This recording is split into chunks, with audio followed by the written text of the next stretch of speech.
Dear Papa Dudut, mapagpalang araw sa iyo at sa lahat ng nakatutok ngayon sa inyong programa. Tawagin niyo na lamang po ako sa pangalang Fredo. 58 years old nang mangyari ang kwento ko.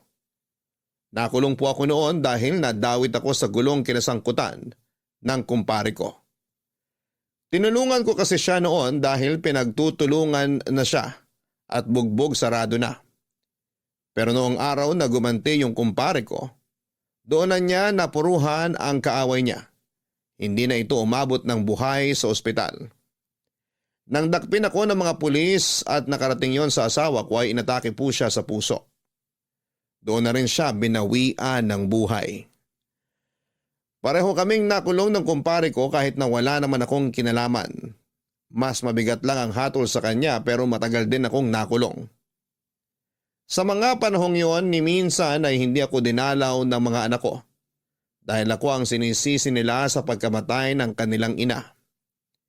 Sinabi rin nila na kahit makalaya pa ako ay wag nang magpapakita sa kanila dahil kinakahiya nila ako bilang isang ama. Kakalimutan na lang daw nila ako. Nakilala ko naman noon sa kulungan si Buji. Kaedad lang siya ng bunso kong anak. Nagulat ako noon dahil pareho kami ng naging kaso. Mas nauna lang siyang nakulong kesa sa akin. Palabiro si Buji at masayahin din kaya nakagaanan ko siya ng loob. Kung tutuusin ay parang anak na rin ang turing ko sa kanya noon. Paps ang tawag niya sa akin. Napakasarap sa pakiramdam na nagkaroon ako ng isa pang anak sa katauhan niya. Hindi naging madali ang buhay ko sa loob pero pinili ko pa rin magpakatino para hindi na magtagal pa doon. Doon ko kasi napagtanto na totoo ang ibang napapanood ko noon sa pelikula tungkol sa mga nararanasan ng mga bilanggo. Naunang makalaya sa akin si Buji at nung ako naman ang lalaya, siya ang sumundo sa akin sa labas.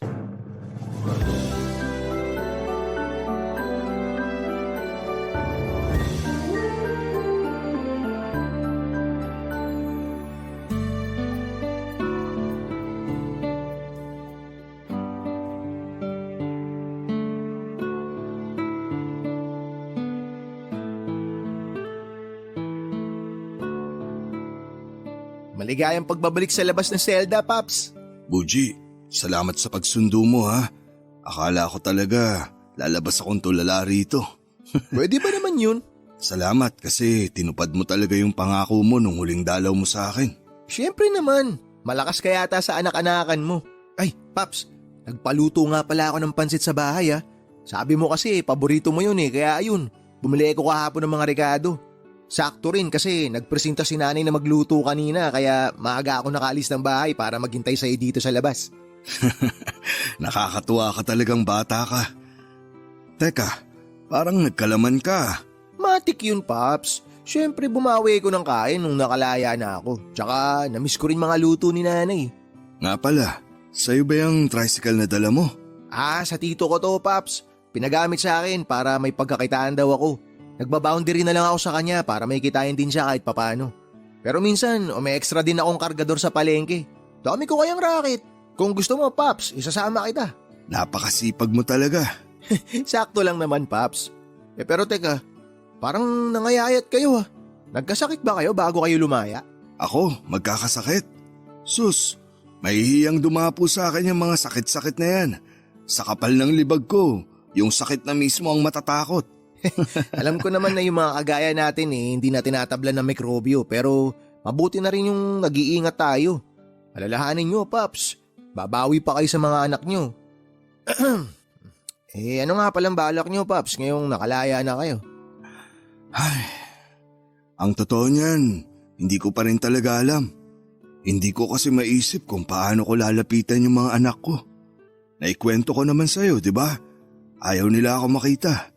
Baka nga limot na ako ng mga yun O nga ganyo naman magpaka-negatron dyan, Paps.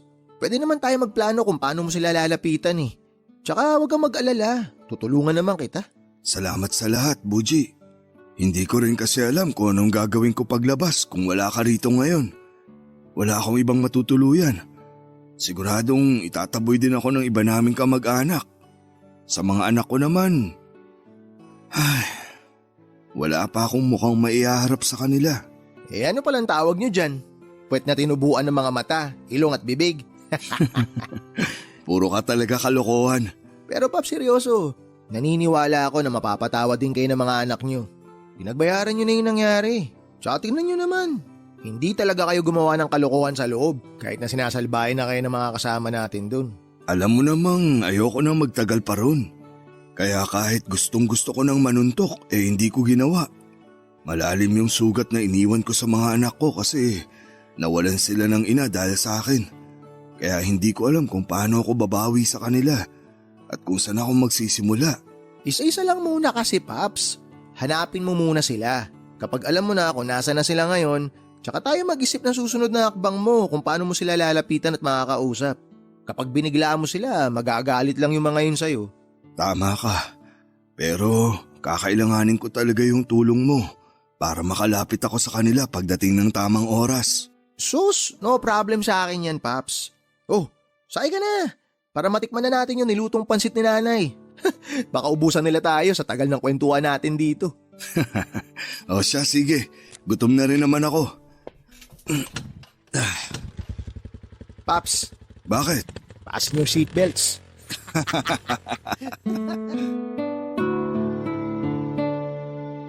Papa Dudut, gaano ko man kagustong puntahan ang mga anak ko, ay hindi ko magawa dahil baka makasira lamang ako ng reputasyon nila. Inalam ko kung saan na sila nakatira at doon ko na nga po nalaman na pareho ng profesional ang mga anak ko. Maganda na ang buhay nila at ayokong masira yon kapag nalaman ng mga kakilala nila na kasama nila ang tatay nilang galing sa bilangguan. Ano man ang dahilan ng pagkakakulong ko, kriminal pa rin ang tingin sa akin ng ibang tao. Nakakalungkot man pero nagkasya na lamang muna ako noon sa pagtanaw sa mga anak ko mula sa malayo. Nalaman ko na teacher na pala sa isang pampublikong eskwelahan ang panganay kong si Andeng. Kaya naman tuwing hapon ay nag-aabang ako malapit doon para makita siya bago umuwi. Malaki nang pinagbago niya at mukha talaga siyang kagalang-galang.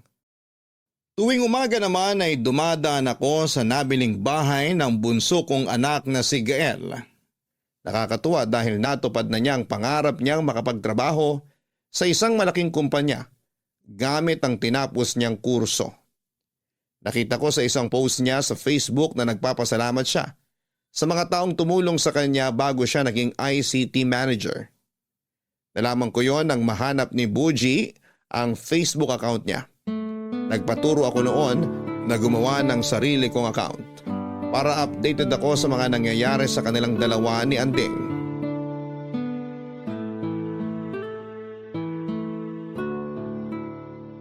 Uy, Paps, baka mamaya mapindot mo yung like dyan, ha? Mahuli ka pa ng mga anak mo na ini-stock mo sila. Ini-stock? Ni-stock, parang bilabantayan, minamatsagan, ganun. Ganito kasi yan, Paps. Kapag napindot mo kasi yung like dyan, makikita nila yun sa notifications. Pero pwede mo rin namang i-unlike. Ang problema, swertihan na lang yun kung hindi pa nakikita nung ini-stock mo. Delikado pala makapindot dito ng di sinasadya kung ganun. I-add friend mo na lang kasi sila, Paps. Hindi nga ako nagpapakita sa kanila tapos i-add friend ko pa. Ikaw talaga. Kumusta nga pala yung pagbisita mo sa kanila? Hindi naman ako nakalapit eh. Tinatanaw ko lang sila sa malayo. Alam mo yung pakiramdam na gustong gusto ko silang yakapin ng mahigpit. Tapos hihingi ako ng tawad sa kanila. Pero tuwing nakikita ko kung gaano nakaayos yung buhay nila ngayon nang wala ako, parang gusto kong umatras na lang. Parang hindi naman nila ako kailangan sa buhay nila. Kayang-kaya nilang maabot yung pangarap nila nang wala yung tulong ko. Ay, ang bigat dito sa dibdib ko na hindi ko man lang sila mayakap. Pag mabigat na sa dibdib, sa likod naman. Biro lang. Pero malay mo naman, Paps. Nihintay ka rin talaga nila. Hindi natin alam, baka namimiss ka rin nila tsaka gusto nilang malaman kung okay ka. Imposible pang mangyari yun ngayon, Buji. Pero alam mo, kahit wala ako sa tabi ng mga anak ko habang Inaabot nila yung pangarap nila. Proud na proud ako bilang ama. Kung pwede ko lang sana ipagsigawan ng mga anak ko sila. Sa lalim ng buntong hininga mo na yun, Paps, pwede na tayong gumawa ng balon ah. Pero teka, parang namumula yung mga mata mo. Umiiyak ka ba? Medyo naluluha lang. Gustong gusto ko na kasi silang makasama pero ang hirap-hirap. Kung may babalik ko lang sana yung panahon, hindi ko na sana tinulungan yung kaibigan ko. Buo pa sana pamilya ko ngayon at masaya pa rin kami kagaya ng dati. Paps, hindi man natin maibabalik yung panahon, hindi naman nauubos yung pagkakataon. Marami ka pang pagkakataon para humingi ng tawad at para bumawi sa kanila. Kahit gaano pa katindi yung galit nila sa'yo, sigurado ako na darating din sila sa punto na lalambot yung mga puso nila para magpatawad. Alam mo ba, nung mga bata pa sila, sa akin sila nagpapaturo sa math. Medyo mahina lang ako sa Englishan, pero pagdating sa bilangan, hindi ako magugulangan. Baka naman, Paps, pwede mo i-share yung galing mo sa math para mahawaan naman ako ng kahit konting talino. Baka sakaling magustuhan din ako ng babaeng nakukurso na daan ko. Sus, nakatapos ka naman ng high school ah. Nakapasa lang naman ako, Paps, kasi nangongopya ako sa mga klase ko eh. Dinaan ko lang sa karisma ba para pakopyahin nila ako. Nako, pareho kayo nung bunso ko. Ganyan din siya nung elementary. Kita mo na yung diferensya, Paps. Elementary pa siya ganun. Ibig sabihin, matino na siya nung nag-high school siya hanggang college. Samantalang ako, hindi man lang ako lumevel up kahit isang talampakan lang. May iba ako. Hindi mo ba pinapangarap na makatapos ng pag-aaral? Pangarap naman, kaso nga lang, ang hirap talagang mangarap kapag kapos ka sa pera. Di nga ako naniniwala dun sa mga nagsasabi na hindi hadlang ang kahirapan para makapagtapos ng pag-aaral eh. Bakit naman? Wala kaming pera. Kaya ako hindi nakapag-college eh kasi wala kaming pang tuition. O sabihin na natin na magiging scholar ako. Yung pamasahe tsaka ibang gastusin, hindi pa rin kakayanin. Kaya nung nakapagtapos ako ng high school, kinailangan na kaagad ako ng mga magulang ko na tulungan sila para may panggastos kami. Kaya inuna ko na yung paghahanap ng trabaho hanggang sa hindi ko na naisip na mag-aral ng college. Tapos kakarakit ko, nakulong pa ako. Hayaan mo. Kapag nagkaroon na ako ng magandang pagkakakitaan, tutulungan kitang makabalik sa pag-aaral. Pero Pops, hindi ba masyado na ako matanda para doon? Walang pinipiling edad ang edukasyon, nak. Ang mahalaga lang dun yung kagustuhan mong makatapos ng pag-aaral. 30 ka pa lang naman, makakahabol ka pa, kaya mag-ipon tayo para sa pag-aaral mo. Sa kabila ng pangungulila ko sa mga anak ko, kahit papaano ay naibsan yon dahil sa presensya ni Buji. Palagi niya akong pinapatawa kapag alam na nararamdaman niyang naiisip ko na naman ang mga anak ko. Nagkaroon kami ng mga bonding na parang totoong mag-ama. Nakasundo ko rin naman ang pamilya niya dahil mababait din naman sila at hindi na iba ang turing nila sa akin. Naisip ko tuloy na totoo pala na kapag mabuti ka sa kapwa mo ay doble pa yung blessing na darating sa'yo. At hindi pera yung blessing na yon kundi pagmamahal ng isang pamilya na kahit na hindi ko kadugo ay hindi nag-atubiling tanggapin ako. Papadudot kung ano-anong trabaho ang pinasukan ko para makaipon bago ang birthday ni Gael. Noong magkakasama pa kasi kami, may hinihiling siya sa akin na regalo para sa graduation niya. At nangako ako na pag-iipunan ko yon. Ang problema ay nakulong naman ako, kaya hindi ko na yon natupad sa kanya. Si Anding naman sabi niya, kapag nagtuturo na raw siya ay gusto niya ako ang gagawa ng desk na gagamitin niya sa classroom para tuwing nagtatrabaho raw siya. Ay naiisip niya ang pagsisikap ko para makapag-aral silang magkapatid. Nakakalungkot lang na madaling binago ng isang pagkakamali yung tingin nila sa akin bilang isang ama. Bago ako makulong ay nagtatrabaho ako sa isang construction site. Naging foreman din ako noon. Pero nang makalaya na ako o may extra lamang ako dahil nahirapan na ako makahanap ng maayos na trabaho. Naranasan ko rin magtinda ng taho at ice cream. Depende kung saan mas malaki ang kita. Tuwing Sabado at Linggo naman, Nagkakargador ako sa palengke. Inipon ko lahat ng kinikita ko. Ang iba naman ay binibigay ko sa nanay ni Buji para makatulong din sa kanila kahit papaano. Nakakapagod. Pero ginawa ko na lang na inspirasyon yung pagpapatawad sa akin ng mga anak ko. Pagdating ng araw, Papa Dudut. Sa bawat araw na lumilipas, mas nagiging mahirap para sa akin na tiisin ang pangungulila sa mga anak ko. Kaya naman halos araw-araw ko na silang binibisita nang hindi nila nalalaman. Kagaya nung una ay patanaw-tanaw lamang ako sa kanila. May mga pagkakataong sinusubukan ko na talagang lumapit pero tuwing nakikita ko kung gaano sila kasaya.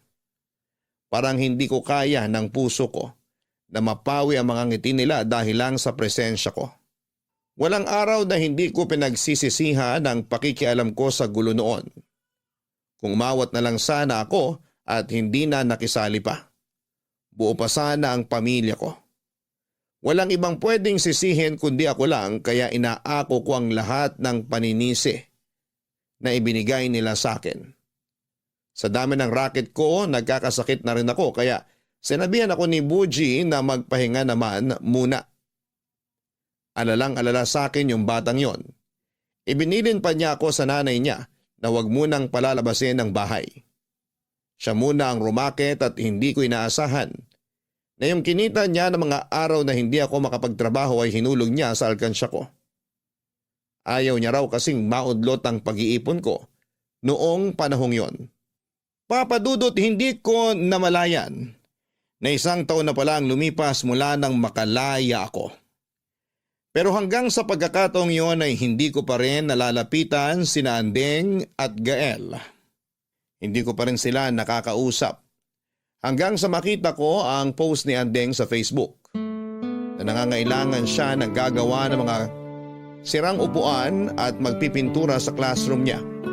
Isang araw lang naman daw yon, kaya nagkaroon ako ng ideya, Papa Dudut. Uji, marami ka bang gagawin bukas? Mamamasada lang, Paps. Bakit? May hihingin lang sana akong pabor sa'yo, kung ayos lang. Sus, kahit anong pabor pa yan, Paps. Ayos na ayos lang. Nakita ko kasi yung post ni Andeng sa Facebook. Naghahanap siya ng magre-repair ng mga sirang upuan sa classroom niya, tsaka magpipintura daw. 2 raw yung kailangan niya. Baka pwede ka. Aba, mukhang alam ko na yung plano mong gawin, Paps ah. Sige, sama ako dyan. Pero syempre, kailangan muna natin pagplanuhan yung pagdidisguise mo. Baka hindi pa tayo nagsisimula sa trabaho pinalayas ka na ni Ma'am. Kaya nga kailangan kita ron. Alam ko naman na matutulungan mo ko Wala talagang problema sa akin yung Paps, tutulungan kita.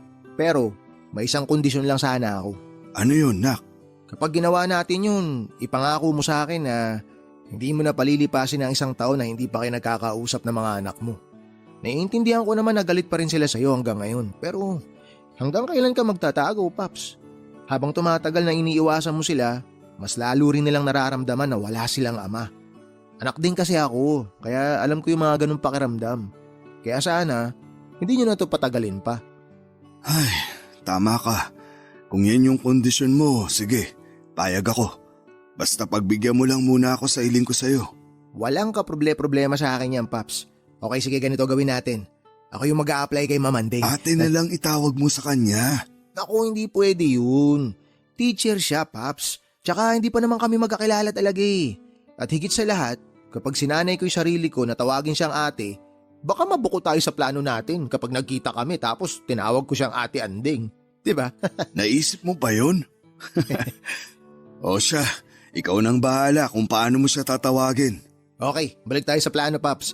Basta, kapag nandun na tayo, ako lang yung kakausap kay Mamandeng. Ha? At ikaw naman, lalayo ka sa kanya hanggat maaari. Ayos lang yun. Ang mahalaga, nasa iisang classroom lang kami. Makikita ko siya ng mas malapitan. Malay mo, magkaroon ako ng lakas ng loob na kausapin na siya. Alam mo, Paps, nakaka-touch na sana tong plano natin Kaso, para tayong mga siraulo sa parting magdidisguise tayo. Napag-aahalataan kung sino yung mastermind Ang luma. Kanina pa ako nakakahalata sa'yo. Parang napipilitan ka lang na sumama sa plano ko. Paps naman, di ka na mabiro. Siyempre sasamahan kita kahit anong mangyari. Nasa likuran mo lang ako hanggat hindi kayo nagkakaayos ng mga anak mo. Baka naman sa kakatulong mo sa akin hindi ka na makapanligaw niyan. Hayaan mo yun, Paps. Wala pa rin naman ako natitipuhan eh. Nagbiro lang ako nung nakaraan. Kung may dalaga ka lang sana ng anak, siya na niligawan ko. Bakit kasi hindi ka na lang maghanap sa Facebook? Daming magaganda ron Marami talaga. Pero karamihan din sa kanila, mga poser. Ano yun? Yung mga gumagamit ng mga picture ng ibang tao tapos magpapanggap na sila yun. Pinipili talaga nila yung maganda o yung gwapong picture para mas makaakit sila. Lakas tama nga ng mga yun eh. Kasi paano kung makipag-meet nga yung kausap nila? Nako, nakakatakot din palang makipag-ibigan basta-basta sa online na yan. Ganun na nga, Paps. Kaya kailangan din maging maingat. Ay, siya nga pala. Para mas madali, magme-message ako sa account ni Mamanding para maunahan natin yung ibang mga interesado. Kung pupunta pa kasi ako sa eskwelahan, baka may makakuha na siya eh. Mabuti pa nga. O paano? Maaga tayo bukas. Magkikita tayo bukas. Kung matatanggap tayo. Papadudot na kausap ni Buji ang anak kong si Andeng. Nag-reply siya na mag-message si Buji at nagkasundo naman sila sa gagawin at kung magkano ang araw namin sa pagtatrabaho. Isang araw lang naman naming tatapusin lahat ng aayusin sa classroom niya. Ewan ko ba pero excited talaga ako noong araw na yon. Halos hindi nga ako makatulog habang iniisip kong makakasama ko ang anak ko kahit na isang araw lang. Medyo kabado rin ako dahil baka hindi talaga maiwasang kausapin niya ako. Siguradong makikilala ako ng anak ko kapag nagsalita ako o humarap sa kanya. Pinag-isipan ko rin ang naging kasunduan namin ni Buji na hindi na papaabuti ng isang taon ang hindi ko paglapit sa mga anak ko. May punto naman siya at ayoko ring tuluyan ng lumayo ang loob sa akin ni Andeng at Gael. Batid kong hindi ko na mabubura ang nagawa kong pagkakamali noong nakulong ako. Pero may magagawa pa ako para mapatawad nila. Papadudot dahil may kalaguan na ang buhok ko at nakasuot din ng face mask ay hindi ako kagad makikilala ni Andeng. Isa pa'y usapan talaga namin ni Buji na tuwing may sasabihin si Andeng kahit instruction lang ay siya ang haharap at makikipag-usap. Gaya ng napag-usapan, wala kaming tatanggaping bayad dahil ako na ang bahala sa sahod ni Buji. Napaglaanan ko na kasi ng pera ang araw na yon. Pero pagdating namin sa school, hindi ko inaasahan ang kalokohang naisip ni Buji para lamang hindi kami magkausap ng anak ko, Papa Dudut. Paps, kurap-kurap ka naman dyan. Baka manigas na yung talukap mo niyan. Ikaw naman, kinakabahan na nga yung tao eh. Hindi mo ba napapansin? Panay yung tingin ni Andeng dito. Nakilala yata ako. Kalma lang kasi, Paps. Hindi yan. Natutuwa lang siguro sa ginagawa natin kaya tingin siya ng tingin. Yan mo mamaya, aalukin na tayo ng merienda niyan. Sabi ko na nga ba yun lang inaabangan mo. Tagal kasi mag-alok eh. Mag-alas 11 na kaya. Tapusin na lang muna natin yung trabaho para hindi tayo mapahiya sa kanya. Nako, Paps, kung di lang pamilyado yung panganay nyo, baka na-inlove na siya sa akin ngayon. Tinan mo naman yung mga pininturahan ko. Polidong polido. Makinis pa sa mukha ako eh. Huwag ka munang magyabang dyan. Hindi ka pa tapos. Sige ka, di kita babayaran. Huwag ka nga ano dyan, Pops. Kahit naman ikaw, hindi ka pa tapos eh. May 2 upuan ka pang di naaayos. Mabilis na lang to. Hayaan mo, tutulungan kita mamaya sa pagpipintura. Kahit di na, Pops. Kayang-kaya ko na to. Pero wala na akong gagawin dito mamaya pagkatapos ko sa mga upuan. Alam mo naman, baka bigla akong lapitan kapag nakitang wala na akong ginagawa. Grabing paliwanag naman yan. Sige na nga, Paps. Titiraan kita ng mga gagawin mamaya. Total, mukhang nakukulangan ka naman sa mga gagawin. Magtatanong din ako kay Ma'am Andeng mamaya kung meron pa siyang ibang ipagagawa. Wow! Ang bilis niya trumabaho ah. Si Manong patapos na. Konti na lang din yung pipinturahan. Kayang-kaya niyo palang tapusin kaagad eh. Mukhang nakukulangan pa nga tong si tatay sa gagawin, Ma'am eh. Talaga? Kaso wala na akong ipapaayos eh. Yung mga upuan lang talaga. Baka gusto niyo rin pong ipalinis tong classroom. Ha? Naku hindi. Ako nang bahala sa paglilinis nito. Libre lang po ma'am kung sakali. Hey naku, wag na. Nakakahiya na sa inyo. Kung ano na lang ang napag-usapan natin, yun na lang ang gagawin nyo. Okay? Okay po ma'am, kayo pong bahala. Kung may kailangan kayo, sabihin nyo lang sa akin. Magpapabili ako. Ang totoo po niyan ma'am, meron po talaga kaming kailangan eh. Ano yun? Parang kailangan po namin ng ng ano ma'am, yung malamig na nakabote, tas may straw, tas doon kayo hihigop, tapos malambot na pambara ng lalamunan. Naku, oo nga pala, mag-aalas 11 na. Buti sinabi mo yan. Nalibang na kasi ako sa mga ginugupit kong decorations kanina, kaya hindi ko na namalayan yung oras. Pasensya na ha. Nako, wala pong kaso yun ma'am. Magpapabili na lang ako ng merienda nyo. Okay lang ba kung maghintay pa kayo ng ilang minuto? Opo ma'am, maghihintay kami, wala pong problema. Eh si Manong kaya, baka nagugutom na siya. Ayos lang po siya ma'am, hindi pa po siya nagugutom. Bakit ikaw yung sumagot para sa kanya? Ano ma'am kasi hindi po siya nakakapagsalita. Pasensya na po kayo kung ngayon ko lang nasabi sa inyo. Ano ka ba? Ako nga dapat ang humingi ng pasensya eh. O siya, magpapabili na muna ako ng merienda nyo. Pakihintay na lang sandali. Okay po ma'am, salamat po. Ikaw talaga, Buji. Bakit sinabi mong hindi ako nakakapagsalita? Hayaan mo na Paps, hindi naman tayo nabisto eh. Tagumpay yung plano at tagumpay din yung merienda.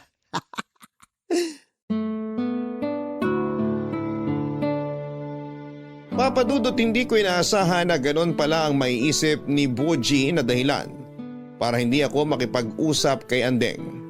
Nagtawanan na lamang kami paglabas ng eskwelahan at nagulat daw noon ang anak ko nang hindi tanggapin ni Boji ang bayad. Pinagpilitan pa raw nito na tanggapin yon dahil maayos naman daw kaming nagtrabaho. Pero malinaw ang usapan namin ni Boji kaya hindi niya yon tinanggap. Sa huli nagpasalamat na lamang si Andeng na hindi makapaniwalang libre lang ang serbisyo namin doon. Masarap naman sa pakiramdam dahil may nagawa ako para sa anak ko. Hindi niya man alam na ako yon ay malaking bagay na para sa akin ang nangyari. Matapos ang araw na yon, Papadudot, ay parang bigla akong nabuhayan ng loob. Naramdaman ko na may pag-asa pa kaming magkaayos ng mga anak ko. At sa isang iglap ay parang naging handa na akong harapin sila. Hanggang sa dumating ang araw na naisipan ko nang puntahan ang bunso kong si Gael. Handang-handa na sana ako noon na kausapin siya. Pero pagdating ko sa bahay niya, wala naman akong naabutan dahil nasa trabaho pa siya. Sumilip-silip na lamang ako sa gate na hanggang balikat ko lang ang taas. Paalis na sana ako noon nang dumating ang isang pamilyar na sasakyan. Natulala na lamang ako noon, Papadudot, nang bumaba sa sasakyan si Gael at nakita niya akong nakatayo sa harapan ng gate ng bahay niya. Papadudot, hindi ko alam ang gagawin ko nang maabutan ko roon si Gael. Gusto ko naman talaga siyang makita pero hindi ko lang talaga alam kung ano ang magiging reaksyon ko sa muli naming pagkikita. Nagulat din siya nang makita ko, pero ramdam ko noon ang matinding galit sa mga titig at pananalita niya. Mabuti na lang at pinapasok niya ako sa bahay niya para magkaroon kami ng pagkakataon na makapag-usap. Aaminin ko na nanlalamig ako noon sa kaba habang kausap siya.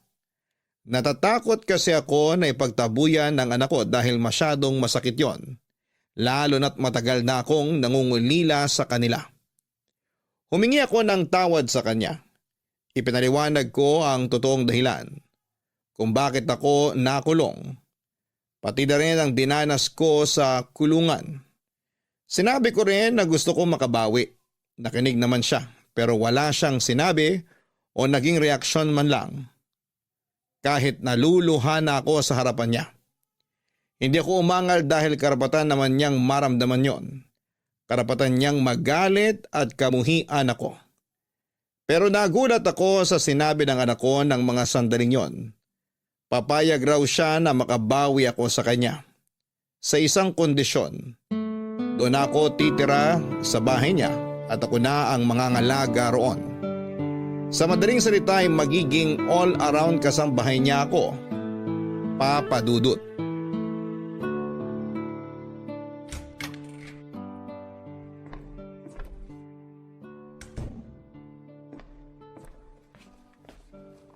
Kumusta lakad mo, Paps? Nakausap ko na si Gael. Talaga? O ano sabi niya? Gaya ng inaasahan ko, galit siya sa akin. Marami akong narinig na masasakit na salita.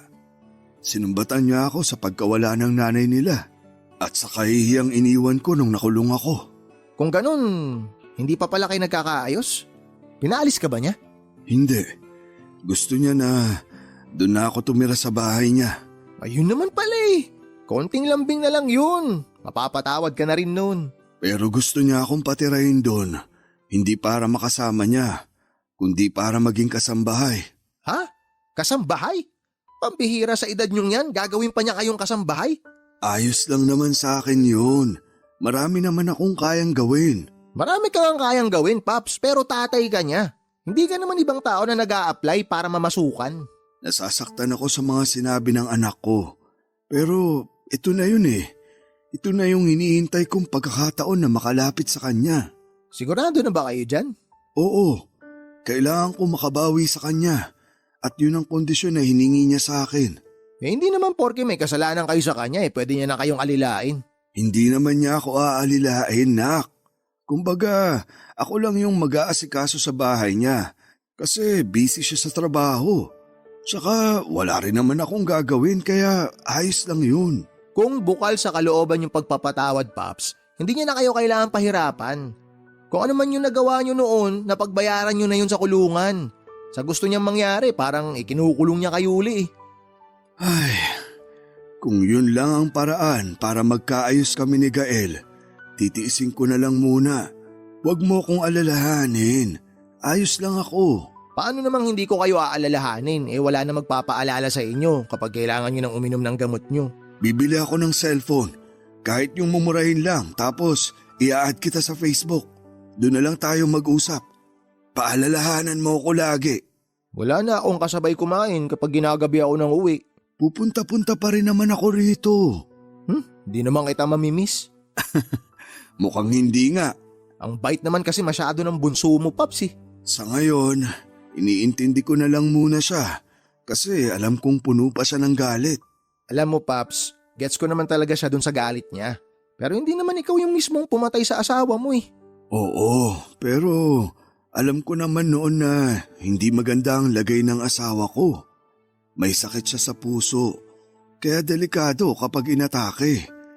Sana naisip ko yun bago ako nakisali sa gulo. Natulungan ko nga yung kaibigan ko. Nawala naman sa akin yung pamilya ko. Sa kagustuhan kong patunayan na isa rin akong mabuting kaibigan, napabigat naman ang naging kapalit ng nangyari. Sorry, Paps pero hindi naman napapatunayan ng pagkakaibigan sa pagdamay sa gulo. Mas maganda siguro kung inawat nyo na lang sila nun. O kaya humingi kayo ng tulong. Hindi ko na yun naisip nun kasi nagkakagulo na.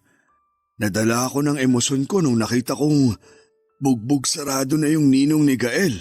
Ang kaso, nabugbog din kayo dun sa loob.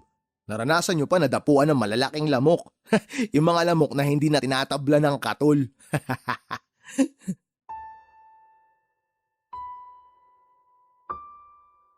Papa Dudut, natuloy ang paglipat ko sa bahay ni Gael.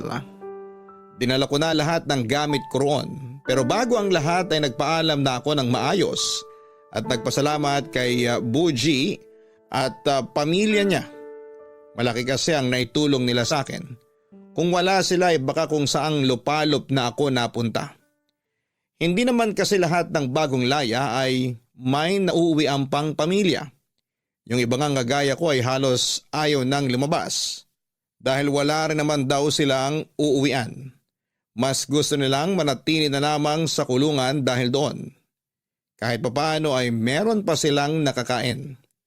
Pero alam ko naman sa sarili ko na hindi para sa akin ang pagiging preso. May mga anak ako at mas gusto ko silang makasama. Papa Dudut, naging all around na kasambahay ako ni Gael.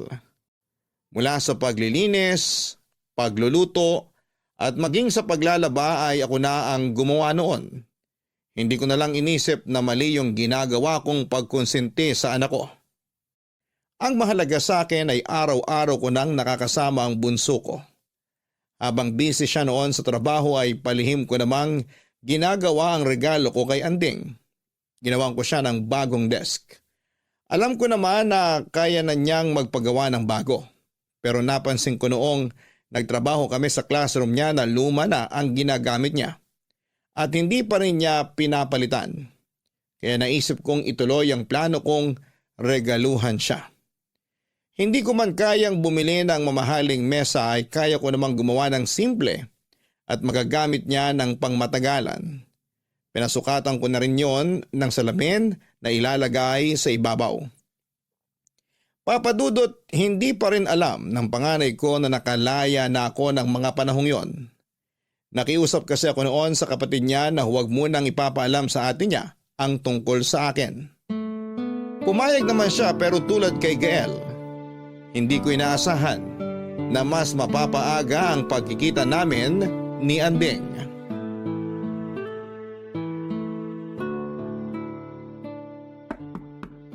Mukhang may bisita si Gael ah. Ay, nakakahiya naman. Hindi pa ako tapos maglinis ng bahay. Sandali lang! Sino po sila? Anding? Tay? Nakalaya na kayo? Oo. Pasok ka, anak. Si Gael, nasan siya? Pumasok na ako kasi nakabukas naman yung gate. Sinadya kong hindi isara yung gate. Maglalabas kasi ako ng mga basura. Nasaan nga po si Gael? May pinuntahan lang sandali. Pabalik na rin yun. Eh kayo, anong ginagawa niyo rito? At saka kailan pa kayo nakalaya? Hindi man lang talaga sinabi sa akin ni Gael. Huwag ka sanang magagalit sa kanya. Ako yung nakiusap na huwag na munang ipaalam sa'yo na nakalaya na ako. Bakit? Para makapagtago kayo? At makatakas sa kasalanan niyo sa akin? Anak, hindi ako nagtatago. Pinagbayaran ko na yung kasalanan ko sa kulungan. Kaya ngayong laya na ako, gusto kong pagbayaran naman sa inyo yung pagkukulang ko bilang ama. Hindi lang pagkukulang bilang ama yung kailangan ninyong pagbayaran. Pati yung pagkamatay ni nanay. Kung hindi dahil sa inyo, buhay pa sana siya. At nakakasama pa namin ni Gael. Patawarin niyo sana ako, anak. Hindi ko naman ginustong mawala ang nanay niyo. At sising-sisi na ako sa ginawa ko. Kahit 1,000,000 beses ka pa magsisi sa ginawa mo noon, hindi mo na maibabalik ang buhay ni nanay. Alam ko, anak. Pero nandito na ako. Sabihin mo naman sa akin kung anong pwede kong gawin para mapatawad mo na ako. Kahit ano, gagawin ko para sa'yo. Alam nyo, mas matatanggap ko pa kung hindi ka nalang nakalaya. Pero gusto ko pang makalaya, anak. Gusto ko pa kayong makasama. Hindi nyo na kami makakasama. May sarili na akong pamilya, kaya hindi na kita kailangan sa buhay ko. Si Gael, sa tingin nyo ba, patatagaling ka niya rito? Kapag nakabalik na yung asawa at anak niya, baka paalisin ka rin niya. Pero bakit wala rito yung asawa at anak niya? Labas na kayo ron. Sinabi niya sa akin na kung gusto kong bumawi, magagawa ko yun kapag pumayag akong maging kasambahay niya rito. Mabuti na rin niya nang may pakinabang ka naman sa kanya kahit papano. Pero kung sa akin lang, hindi uubra yan. Kahit isang daliri mo lang sa paa, hindi makakapasok sa bahay ko. Ay, naiintindihan kita, anak. Naiintindihan ko kung saan nanggagaling yung galit mo. Kaya sige lang, hindi ako magagalit sa'yo. Dapat lang, kasi wala naman po kayong karapatang magalit. Pasalamat nga kayo. Nasisikmura pa kayo ni Gael na makasama kayo rito. Kahit na mas matindi pa yung galit niya sa inyo kaysa sa akin. Pero kung ako yung tatanungin, ayoko nang makita ka ulit. Ayokong malaman ng ibang tao na may tatay akong galing sa kulungan. Anak, sana bigyan mo ko kahit isa pang pagkakataon. Patutunahin ko sa'yo na pinagsisisihan ko na yung nagawa ko noon. Babawi ako sa'yo. Sa inyo ni Gael. Huwag niyo na pong ipilit. Wala na rin kasing kwenta yung pagbawi niyo. Gaya nga ng sabi ko kanina, hindi ko na kayo kailangan sa buhay ko. Mas makakatulong pa sa akin kung hindi na lang kayo magpapakita. Hindi ako susuko, anak. Nasa inyo na po yan kung susuko kayo o hindi. Ipagdasal nyo na lang na hindi kayo palayasin ni Gael dito. Kasi kapag sinabi ko sa kanya na hindi kayo dapat nandito, alam nyo na kung ano ang mangyayari. Papa Dudut, hindi naman ako iyakin pero matapos ang pagkikita namin yon ng panganay ko ay tumulo ang luha ko. Pinigilan ko lamang yon nang magkaharap pa kami dahil hindi siya sanay na nakikita kong ganon ka-emosyonal. Pero dahil sa mga narinig ko ay hindi ko na napigilan. Masyadong masakit ang mga narinig ko. Hindi naman po kasi ako naging masamang ama bago ako nakulong. Nagsikap ako na maibigay lahat ng pangangailangan ng mga anak namin ng asawa ko. Pinagtulungan namin yon pero noong nalaman kong may sakit siya sa puso, ako na lamang ang mag-isang kumayod para kina Andeng at Gael. Ginawa kong araw ang gabi para kumita ng sapat na pera para sa kanila. Pero kahit anong sama ng loob ko sa mga sinabi ni Andeng, ay hindi ko siya sinumbatan. Hindi ko siya kayang saktan ng mga sandaling yon ay isa lang ang pinakahihiling ko. Isang yakap mula sa mga anak ko pero mukhang malabo nang mangyari yon. Kung nung una ay ang malamig na pakikitungo lamang ni Gael ang inaalala ko. Dumagdag na rin doon ang sadyang pagpunta ni Andeng sa bahay nito para palayasin ako. Kamalasan lang daw ang hatid ko sa bahay nila. Kaya naman kahit masakit para sa akin, ay umalis na ako sa bahay ni Gael, Papa Dudut. Papa Dudut, sa pag-alis ko sa bahay ni Gael, iniwan ko ang regalo ko kay Andeng na natapos ko na rin noong panahong yon. Itinago ko yon sa storage room ni Gael na nasa likod lang ng kanyang garahe. Bumalik ako sa bahay ni Nabuji at ikinuwento ko sa kanya ang lahat. Nakiusap ako kung pwedeng makituloy ulit ako roon at hindi naman sila nagdalawang isip. Tuwang-tuwa pa nga noon si Buji dahil makakasama na raw niya ulit ako sa mga racket niya. Hanggang isang araw may kapitbahay kami na nagaya sa akin na sumama sa pangingisda. Ang kaso ay kailangan namin doon muna maglagi sa Bataan. Medyo may kalayuan pero malaki naman daw ang partehan kaya nagpaalam ako ulit kina Buji. Sumama ako sa pangingisda sa kagustuhang mas mabilis na makaipon ng pera. Papa Dudut, marami akong alam na trabaho pero iyon pa lang ang unang beses. Nasa sabak ako sa pangingisda. At habang nasa laot kami ay hindi namin inaasahang sasama pala ang panahon. Lumaki ang alon at hinampas ang bangkang sinasakyan namin.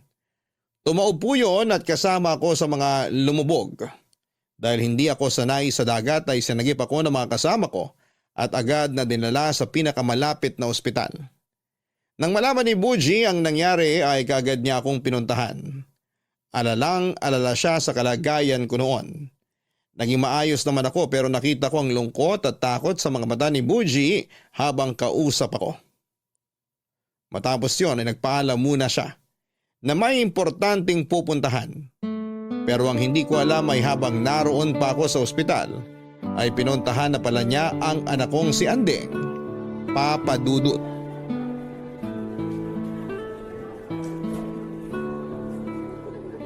Mamandeng! Uy, ikaw si Buji, tama?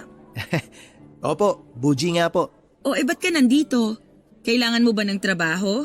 Hindi po. Pumunta po ako rito para sana makausap kayo, ma'am. Tungkol saan? Tungkol ba to dun sa ginawa nyo nung nakaraan na hindi kayo nagpabayad? Kailangan nyo na ba ng pera ngayon? Isa-isa lang po, Mamandeng.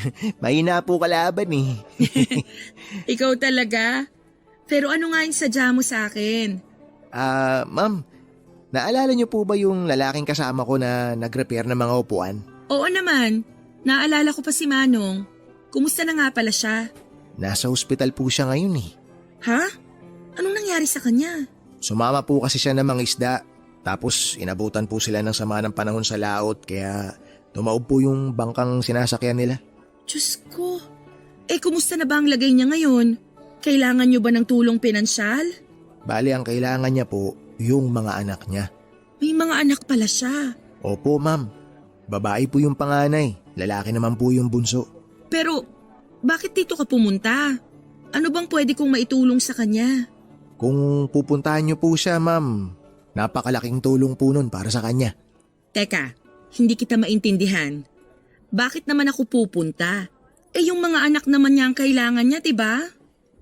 Ay, ma'am, hindi na po ako magpapaligoy-ligoy. Tatay niyo po yung tinutukoy ko. Ano? Pero paano kayo nagkakilala? Tulad niya, nakulong din po ako noon. Magkasama po kami sa kulungan, pareho rin po kami na naging kaso. Nauna lang po ako nakalaya. Ibig sabihin, nung nag-message ka sa akin, alam mo ng anak niya ako? Tama po kayo, ma'am. Alam ko na po, pero may hindi pa po kayo alam. Yung lalaking kasama ko noong nagpintura sa classroom niyo, ma'am, siya po yung tatay niyo. Hindi siya nagpabayad kasi gusto niya lang talaga na makita kayo. Ma'am, alam ko pong wala akong karapatan na manghimasok sa problema ninyong pamilya. Pero hindi po naging madali yung pinagdaanan ng tatay niyo sa loob ng kulungan. At sa tagal po ng panahon na nakulong siya, bayad na po niya yung mga nagawa niya noon. Yung pagkawala po ng nanay ninyo, hindi niya naman po yung ginusto. Mahal na mahal niya po kayong lahat. Pero kung hindi dahil sa kanya, hindi naman mawawala sa amin si nanay. Pero kung di rin po dahil sa kanya, ma'am, wala rin po kayo rito ngayon. Sobra-sobra pa po yung pagbabayad ng tatay niyo nung nakulong siya. Kahit po binubugbog siya ron sa loob, hindi po siya lumalaban kasi ayaw niyang gumawa ng dahilan para magtagal pa siya sa kulungan. Ayaw niyang magtagal pa na malayo siya sa inyo. At nung araw na nakalaya siya, ma'am, alam niyo po ba kung ano kaagad ang naisip niya? Kayo po ni Sir Gael. At kung paano siya makakabawi sa inyong dalawa. Kailan pa siya nakalaya? Noong nakaraang taon pa po siya nakalaya, ma'am. Matagal niya na po kayong binibisita nang hindi niyo alam. At palagi rin po siyang dumadaan sa bahay ng kapatid niyo. Kaya nga po naisip niya na kami na lang po mag-apply sa inyo nung nangangailangan kayo ng trabador para makalapit po siya sa inyo nang hindi niyo nahahalata. Wala po siyang masamang intensyon, ma'am. Gusto niya lang po kayong makasama. Kaya sana naman po bigay niyo siya ng isa pang pagkakataon. Hindi naman kasi ganun kadali yun. Nasaktan din kami ni Gael. Alam ko po yun, ma'am. Pero pwede niyo pong subukan magpatawad kahit paunti-unti lang. At pwede niyo pong simulan yun sa pagpunta niyo sa ospital. Iuuwi ko na po siya sa amin bukas. Kung gusto niyo po siyang makasama, ipapadala ko sa inyo yung address ng ospital dun sa Bataan kung saan siya dinala ng mga katrabaho niya. Gusto ko siyang makita. Sasamahan ko po kayo sa kanya, ma'am, pero bago po yun, gusto ko po munang ipaalam na may hinandang regalo sa inyo ang tatay niyo. Nasa likod po yun ng garahe ni Sir Gael. Makikisuyo na lang po ako sa inyo, ma'am, na pakisabi na lang kay Sir Gael na may regalo po sa kanya ang tatay niyo. Maiwan ko na po kayo, ma'am. Sabihan niyo na lang po ako kung kailan niyo balak pumunta sa ospital. Mauna na po ako.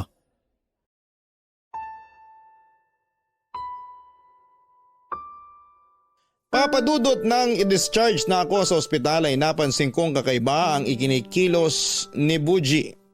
Hindi siya mapakali at panay ang tingin niya sa cellphone niya. Tinanong ko siya kung ano ang problema pero wala naman siyang sinabi. Hanggang sa nagulat na lamang ako nang maabutan ko si Andeng at Gael sa lobby ng hospital. Naghihintay sila roon at maluha-luha nang makita ko naglalakad kasama si Buji. Takang-taka ko noon kung paano nila nalaman na nasa ospital ako. Inamin naman sa akin ni Buji na siya ang nagsabi kina Andeng na nasa ospital ako at lalabas na rin ang araw na yon. Papadudot, hindi ko may paliwanag ang sayang naramdaman ko nang mayakap ang dalawa kong anak. Natatawa pa akong biniro ni Gael na laya na ulit ako at sa pagkakataong yon, hindi na sa kulungan kundi sa ospital. Muli akong napaluhan ng humingi ng tawad sa akin ng mga anak ko dahil ako ang sinisisi nila sa pagkawala ng kanilang ina. Wala naman daw talagang may gusto sa mga nangyari. Nagpasalamat din sila sa hinanda kong regalo. Tuwang-tuwa ang bunso ko sa pinag-ipunan kong branded na sapatos kahit na alam kong kaya na niyang bumili ng ilang piraso noon. Si Anding naman daw ay halos ayaw gamitin ng desk dahil gusto niya raw ingatan yon. Iuwi sana ako ni Buji sa bahay nila pero nakiusap sa kanya si Anding na kung pwede ay doon na muna ako sa bahay niya para magkaroon kami ng oras na makapagbanding. Pumayag naman si Buji at nakilala ko ang asawa ni Anding at ang 2 kong apo sa kanya. Yung isa ay grade 1 na at yung bunso naman ay hindi pa nag-aaral. Sobrang saya ko ng panahong yon. Parang napawi ang lahat ng yakap nila, ang mga pangit na pinagdaanan ko sa kulungan habang pinagbabayaran ko ang kasalanan ko, Papa Dudut. Tay, salamat dun sa mesang ginawa mo ha. Ang ganda. Nagustuhan ko. Tsaka mukha talagang matibay. Nako, matagal-tagal ko rin kayang ginawa yon. Itinago ko pa kay Gael kasi baka mapagalitan ako kapag nakita niyang may iba akong ginagawa. Stricto maging boss yung kapatid mo. Ay nako, ganun talaga siya tay. Pagpasensyahan nyo na lang po siya. Kung pati sa inyo ay naghamit pa yung pagiging istrikto niya sa trabaho. Ayos lang yon. Mabait pa nga siya sa lagay na yun eh. Mas malala pa yung mga naging amo ko sa paraket-raket ko nung nakaraang taon. Ang hirap kapag walang permanenteng trabaho. Kung saan-saan na lang ako napupunta. Kaya ayun, napasabak sa pangingisda kahit hindi ako sanay sa ganung trabaho. Okay na sana kung di lang sumama yung panahon. Ospital pa tuloy inabot ko. Ngayong nandito na kayo sa akin, hindi nyo na kailangan magtrabaho. Samahan nyo na lang yung apo nyo dito sa bahay. Nakakahiya naman sa'yo, anak. Ayoko namang maging pabigat sa'yo. Tay, wag nyo pong isiping magiging pabigat kayo. Nagkamali rin po ako. Kami ni Gael. Kaya hayaan nyo na rin po sana kaming bumawi. Saka 1 taon na lang, senior na kayo. Hindi nyo naman kailangang bumawi, anak. Sapat na sa akin na napatawad nyo na ako at kasama ko na kayo ni Gael. Kalimutan na po natin yung nangyari noon. Pwede naman po tayong magsimula ulit ngayon. Ay nga pala tay, ang tagal nyo na palang nakalaya. Buti pinatuloy kayo ni Nabuji. Mabait yung pamilya niya. Hindi na iba yung turing sa akin kaya tumagal ako sa kanila. Saka natutuwa rin kasi ako kay Buji. Para ko na rin siyang anak, kagaya nyo ni Gael. Napansin ko nga po kung gaano kayo ka-close. Mukha naman siyang mabait at magalang. Alam mo ba tay, hanga ako sa kanya. Kasi kung tutuusin, pwede namang pabayaan ka na lang niya o kaya hindi niya na ako puntahan para kausapin. Pero ginawa niya lahat ng yun. Ginawa niya yung mga bagay na hindi namin nagawa sa inyo bilang anak. Mabait talaga yung batang yun. Sabi ko nga, pag-iipunan namin yung pera sa pag-aaral niya. Gusto naman palang mag-college pero masyado silang gipit kaya hindi kinaya ng mga magulang niya na pag-aralin pa siya. Gusto ko po sanang tulungan siya, tay. Tutulungan namin siya ni Gael. Pwede naman siya sa State University. Talaga, anak? Naku, matutuwa yung batang yun. Sa lahat ng ginawa niya para sa inyo, deserve niyang tulungan, tay. Sa hirap kasi ng buhay ngayon, bihira ka nang makakita ng ganong kabuting tao. Yung ituturing kang pamilya kahit hindi ka nila kadugo. Tama ka, anak. Kaya hindi ako magdadalawang isip na ituring na rin siyang pamilya, tay. Happy birthday, Pops! Buji! Birthday ko pala ngayon. Nawala na kasi sa isip ko. Oh, bawal magdrama ha. May dala akong regalo para sa'yo. Hindi to mamahalin pero pinag-ipunan ko talaga para sa ito, Pops. Tsaka ito, bumili rin ako ng cake. Laki, di ba? Pero joke lang, di ako bumili nito. Pinabili sa akin ito ni Ma'am Andeng. Salamat mga anak. Nagabala pa talaga kayo. Basta para sa'yo, Pops. Ikaw pa ba? Si Gael, pupunta rin ba siya? Parating na rin si Gael, tay. May dinaanan lang. May sorpresa siya sa'yo. Excited ka na ba? Kahit walang sorpresa, excited pa rin ako kasi makakasama ko kayong tatlo. Papa Dudut, hindi ko inaasahan na may inihanda palang sorpresa sa akin sina Andeng, Gael at Buji. Hindi ko na rin kasi naalalang birthday ko pala noong araw na yon. Hindi ko inaasahan na magkakasundo silang tatlo. Tinupad nila ang pangakong pag-aaralin si Buji. Nag-enroll siya sa isang state university at sinuportahan naman siya ng 2 kong anak. Ni sa panaginip ay hindi ko naisip na mangyayari ang bagay na yon. Pero dahil sa pagpapatawad ng mga anak ko, Naging maayos ang lahat at nangyari ang higit pa sa inaasahan ko. Sa kasalukuyan ay nandito na lamang ako sa bahay ni Andeng. Nagpresenta ako na maging tagahatid ng bunsong anak niya sa kinder dahil naiinip ako sa bahay kapag walang ginagawa. Hindi yun naging problema sa akin dahil mahal na mahal ko ang mga apo ko. Papadudod sa lahat ng nangyari ay na-realize ko na kahit na ano pang pagsubok ang pagdaanan sa buhay, palagi pa rin may magandang bawi ang Diyos, basta't nananatili lamang ang pagkakaroon ng mabuting puso. Hanggang dito na lamang po ang kwento ko, Papa Dudut. Maraming salamat po sa inyo at sa Barangay LS sa pagbabahagi nito. Pagpalain po sana ang inyong istasyon. Ang inyong forever kapuso at kabarangay, Fredo. Mga kabarangay, ang pagiging pamilya ay hindi lamang nakabase sa isang apelyido. Minsan kasi kung sino pa. Yung hindi mo kadugo ay yun pa ang mas may matinding malasakit sa iyo. Huwag tayong magdalawang isip na maging mabuti. Hindi dahil naghihintay tayo ng kapalit, kundi dahil hindi natin alam kung gaano kalaki ang epekto ng simpleng kabutihang maibibigay natin sa buhay ng isang tao. Sa kwento ng sender nating si Fredo ay nakahanap siya ng pamilya sa katauhan ni Buji at ng pamilya nito. Dahil kay Buji ay muli niyang nakasama ang mga anak niya. At nang magkapatawaran sila ng kanyang mga anak ay mas lumaki pa ang kanyang pamilya. Bagay na hinahangad rin ang karamihan sa atin. Hindi kasi lahat ay nakakaranas ng pagmamahal mula sa isang pamilya. Pero hindi ito imposible kung marunong tayong makipagkapwa at palaging mabuti ang intensyon sa iba. Hanggang sa muli, ako po ang inyong si Papa Dudut. Sa mga kwento ng pag-ibig, buhay at pag-asa sa Barangay Love Stories number 1. Dear Papa Dudut, magandang araw po sa inyong lahat at sa lahat ng mga nakikinig sa Barangay Love Stories. Palagi po ako nakikinig sa Barangay LS lalo na't bago ako sa school. Ako po si Jim, 20 years old na po ako sa ngayon at nasa 3rd year college na. Nangyari ang kwento ko last year. Nag-iisang anak lamang po ako at maaga pong nabiyuda ang aking nanay. Bata pa po ako noong mawala ang tatay ko. Mama Jello ang tawag namin sa mama ko. 46 years old siya noong nangyari ang kwentong ito. Napakabait po ng nanay ko. Hindi na po siya nag-asawa at sa akin na lamang ibinigay ang lahat ng atensyon. Hindi naman po siya mahigpit at malaki ang tiwala niya sa akin.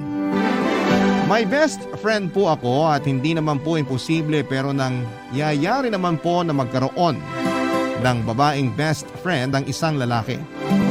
Siya po si Jean at nagsimula ang pagkakaibigan namin mula pa noong first year high school kami. Hindi namin alam kung bakit nag-click kami ng ganon kabilis. Ako ang tagapagtanggol niya at siya naman ang tagapagtanggol ko. Wala pong emosyonal na damdamin ang nabuo o nabubuo sa amin. Mas tinuturing namin ang isa't isa bilang magkapatid. Kaya nang magkolehiyo kami ay napagkasunduan namin na mag-aral din sa isang eskwelahan.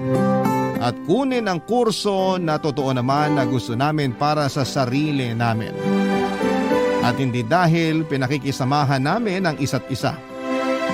Mascom po ang kurso namin at pareho kami ng major. Si Jean po ay anak ni Papa Ton. Yun po ang tawag namin sa kanya. 47 years old siya noong panahon na yon. Hindi namin alam ni Jean kung dahil ba sa parehong estado ng magulang namin kung bakit kami nagkasundo. Dahil si Papa Ton po ay maagang nabiyudo at hindi na din nag-asawa. At siya na lang din ang solong bumuhay at nagpalaki kay Jean. Gaya ng mama ko ay napakabait ni Papa Ton. Tanggap nila ang pagiging magkaibigan at halos magkapatid namin ni Jean. Ganon po kami ni Jean pero kahit po ganon na kami na sobrang magkadikit ay may mga bagay pa din sa buhay namin na hindi pa nagkokonekta. At yan po ang ikukwento ko sa inyo, Papa Dudut.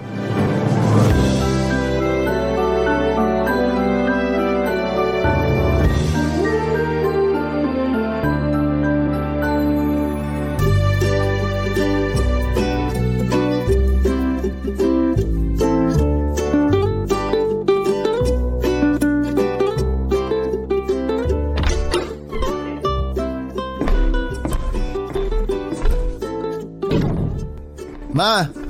Anak, nandito ako sa kusina. Ma, kasama ko si Jean. Alam ko. Paano mo alam, ma? Anak, mula nung high school kayo, kasama mo na lagi umuwi si Jean dito. Paanong hindi ko malalaman? Siyempre, automatic na nagluto ako ng merienda bago mo ihatid si Jean sa kanila. Naku, salamat Mama Jello. Ano bang salamat? Hindi ka na iba sa akin. Love you, Mama Jello. Kung ako lang talaga ang tatanungin gusto ko kayo na lang dalawa. Ma! Oh, bakit? Perfect kaya si Jean. Nakakainis ka naman, May. Kapatid ko yan. Oh, napipikon na naman. Biro lang. Ang sinasabi ko lang naman, kung magkaka-girlfriend ka, sana yung mga katangian ay yung gaya ng kay Jean. Bukod sa mabait, maganda pa. Mana kasi ako sa inyo, Mama Jello. Ayan na nga bang sinasabi ko Huling-huli mo talaga ang kiliti ko Totoo naman po. Kayo nang naging nanay ko mula nung magkakilala kami ni Jim. Dahil din siguro sa inyo kaya kami naging mag-best friend yung pangit na yan. Lah, kay mama ako nang galing, so kung pangit ako, pangit din si mama. At pangit ka rin kasi di ba sabi mo, sa kanya ka nagmana? Nako, tigilan nyo na nga yan. Mamaya mag-away na naman kayo. Lakas kasi mang inis niyan eh. Bakit? Sino kaya una nagsabi ng pangit? O bakit ka nagagalit? Totoo ba? Hello, ang gwapo ko kaya. Totoo naman. Sigurado ako ng dami nagpapakyut sa'yo ngayong college ka na, no? Naku Mama, may kwento ako. Hoy, tumigil ka ah. Huwag mo ikukwento yun. Bakit ba? Hayaan mo nga siyang magkwento. Oo nga. Huwag kang makinig dyan, ma. Ano to, anak? Naglilihim ka na sa mama mo? Hindi naman, ma. Kung ganon, Jean, kwento. Ito na nga po, Ma. Alam mo bang may 5 crush si Jim sa eskwelahan? Uy, 4 lang. Shh! Ano pa, iha? Pero hindi niya malapitan. Magmerienda na nga lang kasi tayo. Shh! Bakit naman, iha? Ano pa po ba? Natutorpe. Tinulak ko na nga po minsan eh. Ewan, hindi na tinag. Biglang nanigas ka ba? Anong nanigas? OA mo ah. Totoo yun, Mama Jello. Naniniwala naman ako sa'yo. Ma, ako tunay mong anak. Bakit ka sa kanya kumakampi? Wala akong kinakampihan. Sinasabi ko lang ang totoo. Hindi lang yun, Ma. Ano pa, anak? Alam mo, Jean, papunta ka na sa pagiging chismosa. Ang chismis, gawa-gawa. Totoo naman ang kinukwento ni Jean na. Ah, sige, ganyanan na. Humanda ka mamaya kay Papa Ton. Ikukwento ko yung crush mo. We, wala naman akong crush eh. Ako nga ang nilalapitan nila. Sila ang may crush sa akin. Pakayabang talaga nito. Kasi nga, maganda si Jean. So, pangit nga ako, ma. Hindi ka pangit, kundi torpe. Alis na nga ako. Hoy, saan ka pupunta? Dito ka nakatira. Doon na ako kay Papa Ton. Kayo na lang ang maging mag-ina. Napakapiko naman itong anak ko na to. Ganyan yan, Ma. Gatong ka talaga eh, no? Tama na yan, tigilan na natin ang kwentuhang to. Tara na sa kusina at kumain ng merienda. Mabuti pa nga, Ma. Talagang mabuti pa nga. Nagutom ako sa inis. Mawawala ang inis mo kasi ginata ang bilo-bilo ang niluto ko. Wow, favorite! Wow talaga? Ako kaya may favorite nun. Kaya nga, wow, favorite! Mo! Magdala ka para sa papa mo, Jean, ha? Opo, matutuwa po si Papa. Tapos tuloy mo yung kwento habang kumakain tayo. Ma! Papa Dudut, ganon kami ka-close ni Jean at ganon sila ka-close ni Mama Jello. Kaya yung mga hindi ko na ikukwento kay Mama Jello ay si Jean ang nagkukwento. Kaya wala akong naililihim kay Mama dahil sa kadaldalan ni Jean. Sa eskwelahan ay hindi ako tinatantanan ni Jean at sobrang concern niya sa akin ay kinukulit niya ako na kausapin at ligawan ko na ang mga crush ko. Dahil nga sa pinanghihinaan ako ng loob ay hindi ko naman nagagawa kaya magugulat na lamang ako minsan na nakikita ko si Jean na kausap ang mga crush ko. At saka kinakwento sa mga ito na crush ko nga sila. At pag nalalaman niyang hindi ako gusto ng crush ko ay sinasabihan niya agad ako na maghanap na ng ibang crush. Kesyo hindi daw kami bagay ng mga crush ko. Pero sinasabi niya lamang yon para huwag akong masaktan. Minsan kinakabalan ko ang mukha ko at inuunahan na si Jean na kausapin ng iba ko pang mga crush. Kaso masakit pag sinasabing hindi nila ako gusto. Siyempre si Jean ang sasabihin naman na may mas deserving na girl para sa akin. Alam kong pinagagaan niya lamang ang loob ko na somehow ay nakakatulong para maka-move on ako kaagad.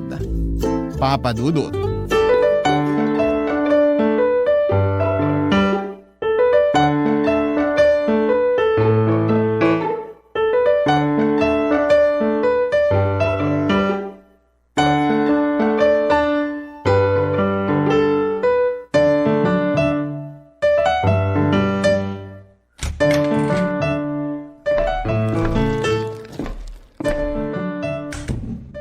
Papa, nandito na kami.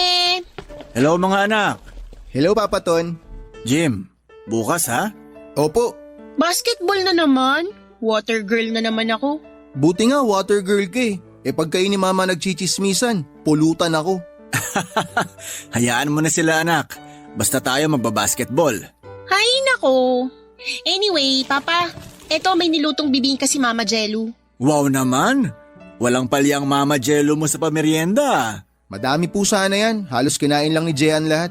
Patawa ka. Oh, ayan na naman kayong dalawa. Mamaya ko nakakainin to pagtapos maghapunan. Naku, Papa Ton. Pag di mo yan kinain ngayon, sigurado si Jean nakakain yan mamaya. Epal ka talaga. At least nakaganti na ako sa pangiinis nyo sa akin ni Mama. Inaapi ka ba anak? Sus, pa-victim yan, Papa. Hoy, pa-victim ka dyan. Opo, Papa Ton, inaapi nila ako. Kawawa po ako sa kanila ni Mama. Jean? Kinukwento ko lang naman ang mga crush nun sa eskwelahan. Jim anak, bakit hindi mo nakukwento sa akin yan? Kaya nga po, torpe. Jean, walang torpe. Meron po, Papa. Ayan, kaharap mo. Kita mo na pa, ganyan yan. Jean, wag mong ganyanin si Jim. Paghihinaan niya ng loob lalo. Dapat sinusuportahan mo siya. Hindi naman po, Papa. Sinusuportahan ko naman po siya eh. Opo, Papa, suportado naman ako ni Jean. Yan, ganyan nga. Dapat ganyan ang magkapatid. Oh, nadinig mo, Jim, ha? Dapat ganon, nagtutulungan. Oo na. Sige, simula bukas, tutulungan na kita sa mga crush mo. Ano? Papa, hindi totoo yan. Wala akong crush. Biro lang pa. Joke lang yun. Pero anak, dapat sa edad mong yan may crush ka na. Oo, Normal lang naman na magka-crush. pero wala po talaga akong crush. Pero alam mo, Papa Ton, ang dami may gusto dyan kay Jean. Ano? Papa, yung totoo. Okay lang ba na magka-crush o hindi? Siyempre, okay lang. Sa'yo, kasi lalaki ka. Pero sa amin mga babae, hindi. Lola, ikaw ba yan? Ang tanda ng utak, ah. Oo nga naman anak. Sabi ko nga normal lang yon. Pero dapat sinasabi mo sa akin. Papa, unang-una, wala nga akong crush. Sila ang may crush sa akin. Pangalawa, kung magkaka-crush man ako, dyan pa lang kay Jim salang-sala na. Talaga? Matapos salain ni Jim, kikilatisin ko muna. Para namang sinasabi niyo din na wag na akong magka-crush. Hindi ganon anak. Ganun, Papa. Yang si Jim, tumingin pa lang yung lalaki, ang dami ng sinasabi. Siyempre, iimbestigahan ko sila para alam ko kung mabuti silang tao. Very good anak. Ay, alam niyo ganito na lang. Sasabihin ko na lang sa inyo pag may nagugustuhan na ako. Teka anak, crush pa lang ang pinag-uusapan natin. Ano yung nagugustuhan na sinasabi mo? Iba yung crush sa gusto. Kasi crush is paghanga. Wow, ang lakas makaslambok. Talaga? Oh, tama na nga yan at baka magkapikunan pa kayo. Walang kampihan dito.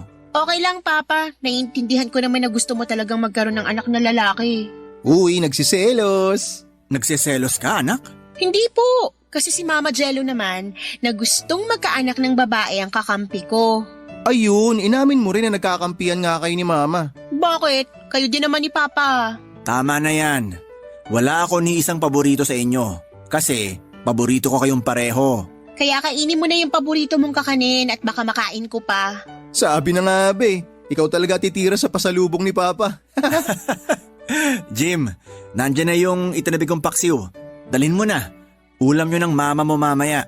Wow, salamat Papa Ton. Ito nga po pala yung pinaglagyan ng minudo kahapon. Salamat daw po, sabi ni Mama. Nako, salamat din sa mga merienda ka mo. Uwi na po ako. Baka maikwento ko pa si Edmond eh. Sino si Edmond? Wala yun, Papa.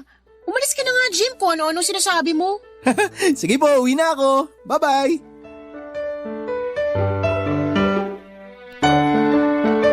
Papa Dudut, gaya nila Mama at Jean sa bahay ay gano'n naman kami ni Papa Ton sa kanila. Para ko din po siyang tatay talaga. Kaya nga po lalong tumitibay ang pagiging magkapatid namin ni Jean dahil sa mga magulang namin. Kaya nga po hindi ko lang protektado si Jean sa mga manliligaw niya, kundi pati na rin sa mga nakakaalitan niya. Sa totoo lang, Papa Dudut, may pagkamasungit at suplada si Jean. Napaka-prangka niya kapag may pumuporma sa kanya. Diretsahan niyang sasabihin na maghanap na lamang ng iba kasi hindi niya gusto kung sino man ang magtatangkang manligaw sa kanya. Isang araw na pinakiusapan ako ng teacher namin na tulungan siya sa pag-check ng test papers namin. Kaya nag-usap kami ni Jean na magkita na lamang sa isang milk tea shop sa labas ng eskwelahan. Doon ko na lamang siya nadaanan pagkatapos kong mag-check ng test papers.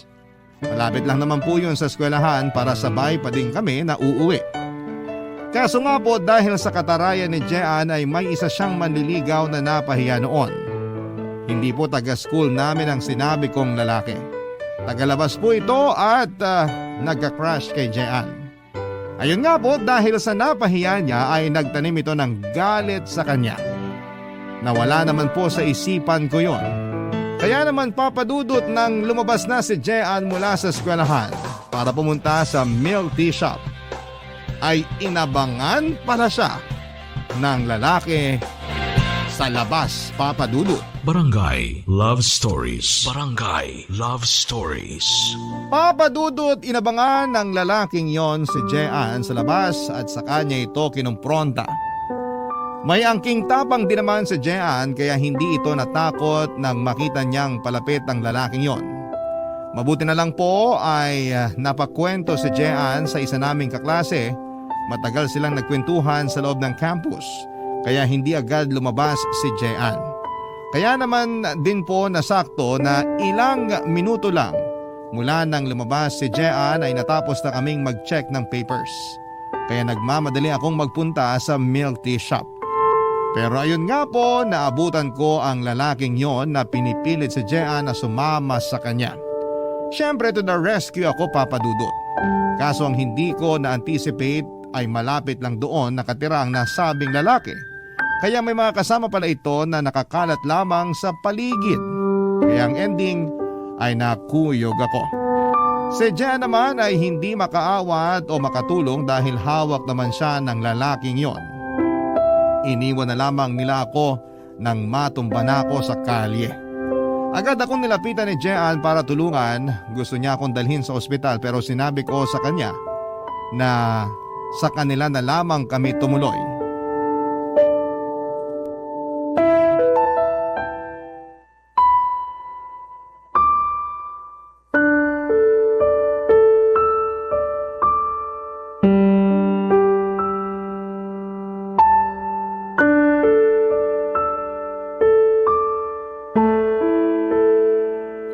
Aray ko po.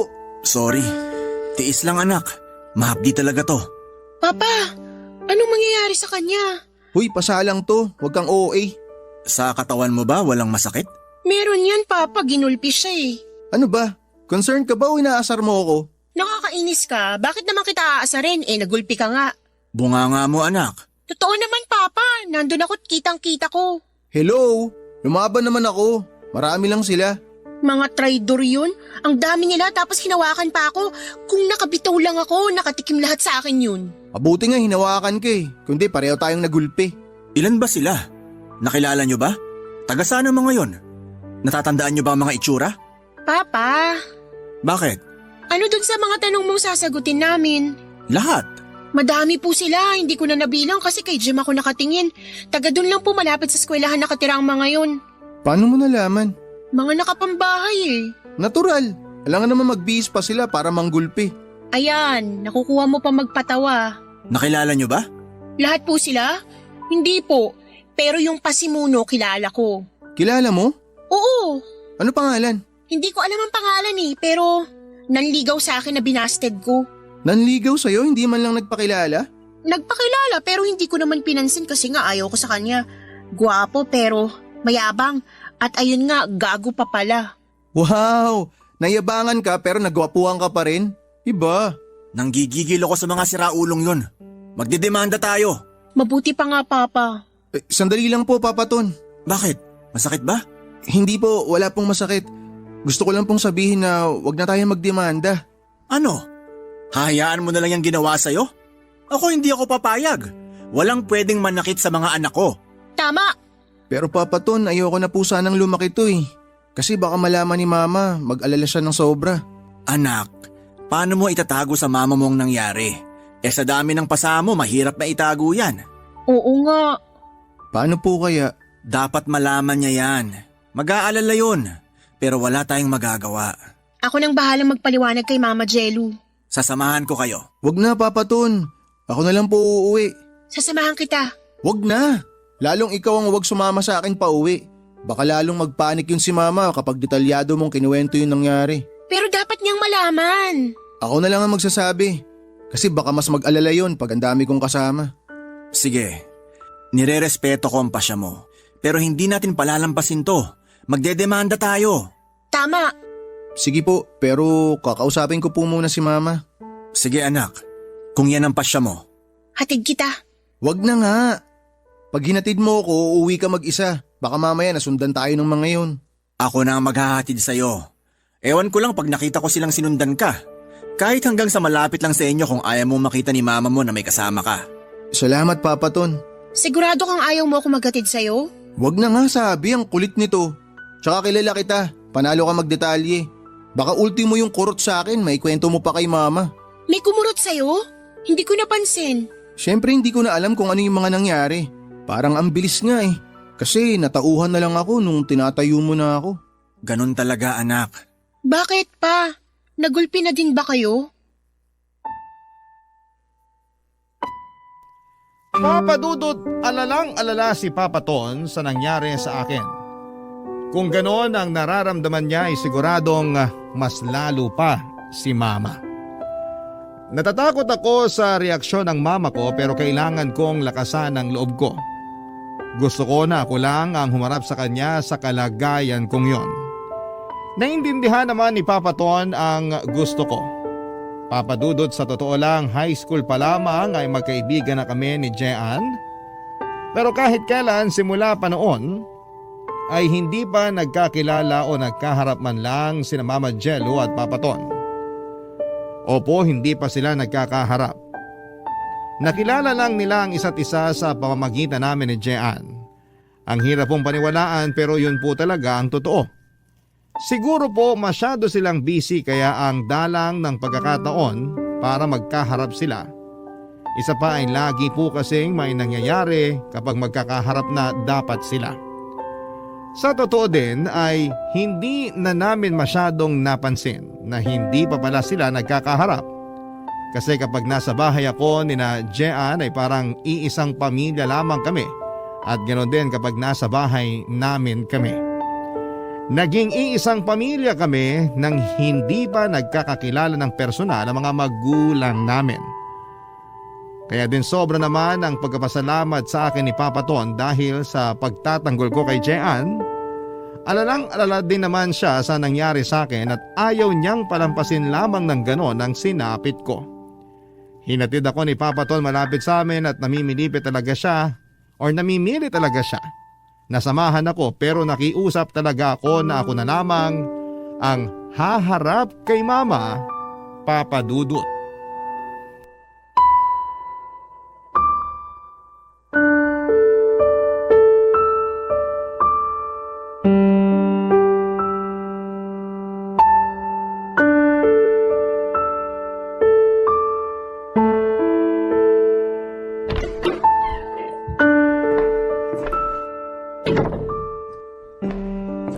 Jim, anak, ikaw na ba yan? Opo, Ma. Sandali at matatapos na ako dito. Papuntahin mo dito si Jean. Hindi ko po siya kasama. Ha? Bakit?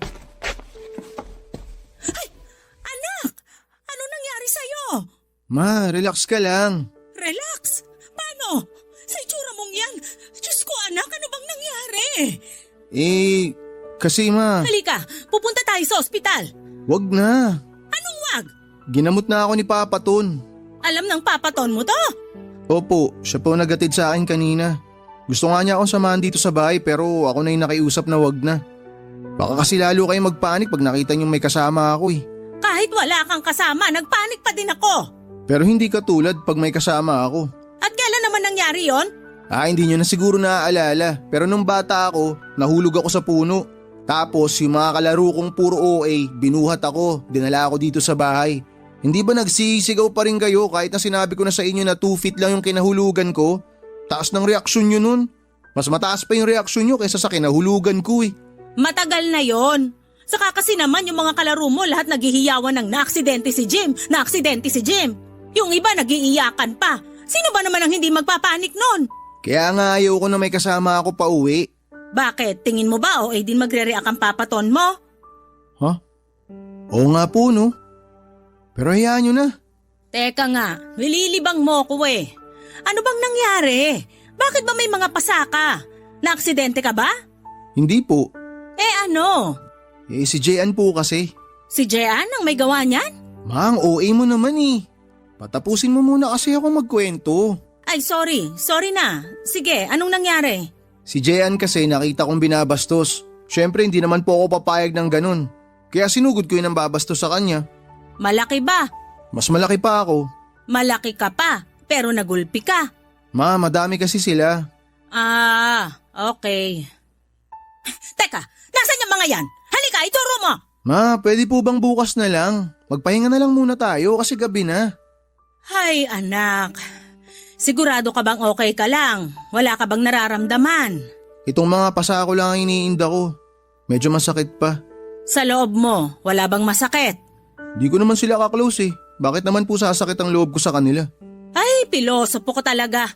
Ibig kong sabihin, internal. Sa tiyan, sa ulo, wala ka bang nararamdaman? Pilay, wala ka ba? Wala naman po ma. Sige, magbihis ka na muna. Kaya mo ba? Opo, kaya ko. O magbihis ka tapos kakain na tayo para makapagpahinga ka na muna. Sige po. Anak, Ano po yun ma? proud ako sa'yo. Sa pagkakagulpi sa akin? Ay, anak naman eh. Hindi dyan sa nangyari sa'yo, kundi sa ginawa mo. Ginawa ko po na ano? Yung pagtatanggol mo kay Jean. Proud ako sa'yo. Siyempre naman ma. Kayong mga mahal ko sa buhay, lagi ko kayong ipaglalaban. Salamat, anak. I love you mama. I love you, anak. Iiyak po ba tayo? Nakakainis ka naman. Paiyak na nga ako eh. Ma, maghahain ka na lang para wag ka nang umiyak. Magbibihis na lang muna ako. Sandali, hindi ba tayo okay ha? Haharapin pa natin yung mga may gawa niyan sa'yo. Oo ma, balik stress ka na naman yan eh. Bukas na natin pag-usapan yan. O siya, basta wala kang nararamdaman na kung ano ha? Wala nga po ma. May mga pasapo ako pero gwapo pa rin. Puro kakalokohan. Ma, gwapo naman talaga ako di ba? Magbihis ka na. Papadudot nilibang ko na lamang din si mama para lang huwag nang masyadong mag-isip. Pero hindi effective kasi kinabukasan ay bumalik ang galit niya at gusto talagang idemanda ang mga nanggulpi sa akin. Ayoko na din po sana para walang gulo pero mapilit si mama. Isa pa si Papa Ton din ang gustong ituloy ang demanda kaya wala po akong ligtas. Inireport namin sa barangay ang mga nangyari, may CCTV sa paligid kaya naman nalaman nila kaagad kung sino-sino ang mga involved. Ipinatawag kami sa barangay dahil nandun na daw ang may mga gawa. Hindi na kasama si Papa Ton dahil sa importanteng event sa trabaho. Pero si Mama nandun para samahan kami. Papadudot sa barangay ay medyo mainit ang tensyon dahil galit si Mama. Pero napatahimik din siya nang makita ang mga gumulpi sa akin. Papadudot doon ko lang din nakita ng matagal na mga gumulpi sa akin. Puro pala sila mga bata. Kaya ang barangay ay nakiusap na lang sa amin na magkaayos na lamang doon. dahil nga sa mga puro minor de edad ang mga involved. 17 years old po ang pinakamatanda sa kanila. Napatingin na lamang sa akin si Mama at alam ko na ang sinasabi ng mga tingin niya. Tumango na lamang ako sa kanya, Papa Dudut. Si Jen din ay tumango. Sinabi na lang ni Mama na mag-sorry sila sa amin at mangakong hindi na uulitin ang ginawa nila. Sa amin man o sa kahit na kanino. Nangako din ang mga magulang nila na pagsasabihan sila, kaya umuwi na lamang kami ng payapa. Umiral din ang pagkananay ni Mama. Kaya naman yung puso niya ay naawa din nang makitang mga bata pa pala ang mga salarin sa panggugulpe sa akin. Barangay Love Stories. Barangay Love Stories. Wala man si Papa Ton sa barangay pero updated naman siya dahil binabalita sa kanya ni Jean ang lahat. Kaya nang magdesisyon si Mama na hindi na itutuloy ang demanda ay sumang-ayon din si Papa Ton. Bukod sa nalaman niya na mga minor de edad ang mga involved ay ibinigay niya din kay Mama ang pagdedesisyon. Nang pauwi na kami ay sinabi ni Papa Ton kay Jean na sabihan kami na imbitado kami para kumain sa labas. Para pasasalamat sa nangyari at naging maayos ang lahat. At higit sa lahat ay para magkakilala na sa wakas sina Mama at si Papa Ton. Papa Dudut, makalipas ang ilang taon ay magkakakilala na sa wakas ang dalawa. Matapos sabihin ni Jean sa akin ang plano ni Papa Ton ay sinabi ko din kaagad kay Mama. Si Mama naman ay masaya ding sumang-ayon kasi puro pangalan lang din daw ang nadidinig niya tungkol kay Papa Ton. At ganon din naman si Papa Ton kay Mama. Pero higit sa lahat ay kami ni Jean ang sobrang excited sa pagkikita nilang yon, Papa Dudut.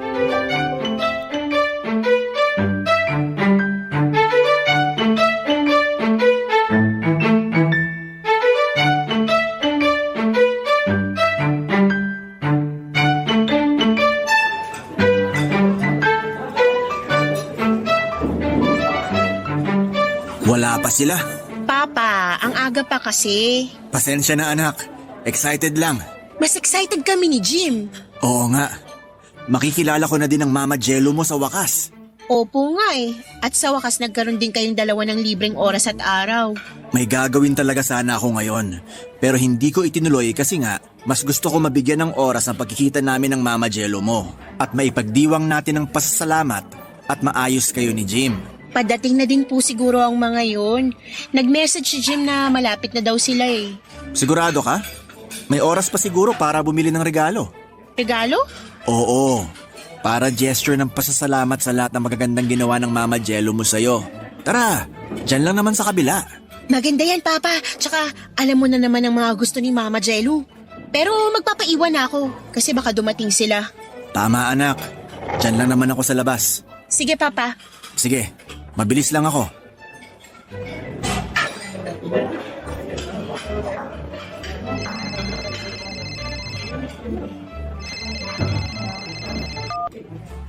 Hello, Jim. Nasaan na kayo? Malapit na. Actually, papasok na kami ng resto. Nasaan kayo? Ayun! Jim! Mama! Dito po!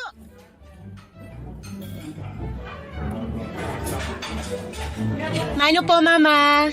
Nasaan si Papa Ton? Ay, nandyan lang. Akala ko hindi na naman kami magkikita eh.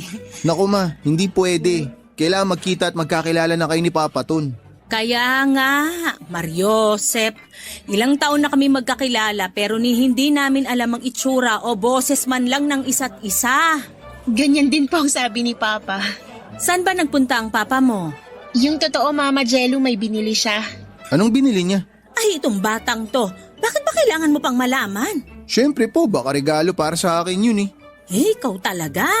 Actually, regalo talaga. O, kita mo na ma. Regalo pero hindi para sa'yo. Para kay Mama Jello. Kay Mama lang. Ay, bakit ako reregaluhan? Hindi ko naman birthday. Yan yun na si Papa, bilang pasasalamat lang daw. Pasasalamat saan? Para sa pagiging mama ko daw po. Ay, teka. Kailangan ko din palang bumili ng para sa papa mo. Para sa pagiging papa niya kay Jim. Oo nga, Ma. Hindi mo naisip magdala ng regalo. Wag na mama, hindi naman kailangan. Ang importante sa kanya, nandito kayo. Nakakahiya pa din. Mama naman, wag niyo na pong isipin yun. Sandali. Ma, huwag ka na nga daw bumili. Ay, hindi naman ako bibili. Naiihi ako. Ay, okay. Nandun po ang CR mama, samahan ko kayo. Wag na, kaya ko na. Sandali lang ako. Excited na akong magkaharap sila papa at mama. Lalo na ako. We, mas lalo ako. Mas lalo ako. Hoy, ano na naman ba yung pinagtatalunan nyo? Wala po. Oh, nasa lang mama nyo? Nasa toilet po. Ano yung binili mo, Papa Ton? Balabal. Sana magustuhan ng mama mo. Balabal? Shawl. Ah, okay. Kala ko ibang binili mo eh. Ikaw may sabi na mahilig sa balabal. Na mahilig sa shawl si Mama Jello mo kaya ito ang binili ko. Paborito nga ni Mama yan. Ang dami niyang ganyan sa bahay. Pero ginagamit niya naman. Opo, tuwing lumalabas po siya ng bahay, lagi po siya may dalang shawl. O, kita mo na papa, tama ako. Tama ka talaga. Paano ka magkakamali? Lagi kayo nagtitiklop ng mga bagong labang shawl ni Mama sa bahay. Selos ka? Hindi no. Okay lang. Ikaw nga nagsiselos pag nagbabasketball kami ni Papa Ton eh. Nako, baka mamaya magtalo na naman kayo. Dapat masaya ang araw na to ha? Opo, Papa Ton.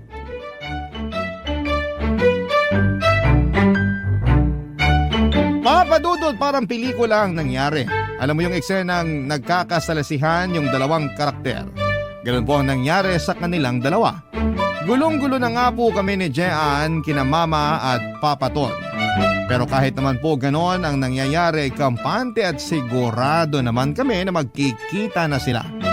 Aligaga din kasi sina Mama at Papa Ton kasi gusto nilang maganda ang pagkikita nila para sa aming dalawa ni Jean. Dahil hilong-hilo na kami ni Jean sa salisihang nangyayari, ay pinigilan na ni Jean si Papa Ton para mapirmi at hintay na ang pagdating ni Mama. Hanggang sa nakita ko na si Mama na parating galing sa banyo. Nakatalikod sa kanya si Papa Ton. Kaya hindi ko na muna sinabi para masurpresa pag nasa harapan na niya si Mama. Tapos na magkaharap sila, ay nangyari ang hindi inaasahan.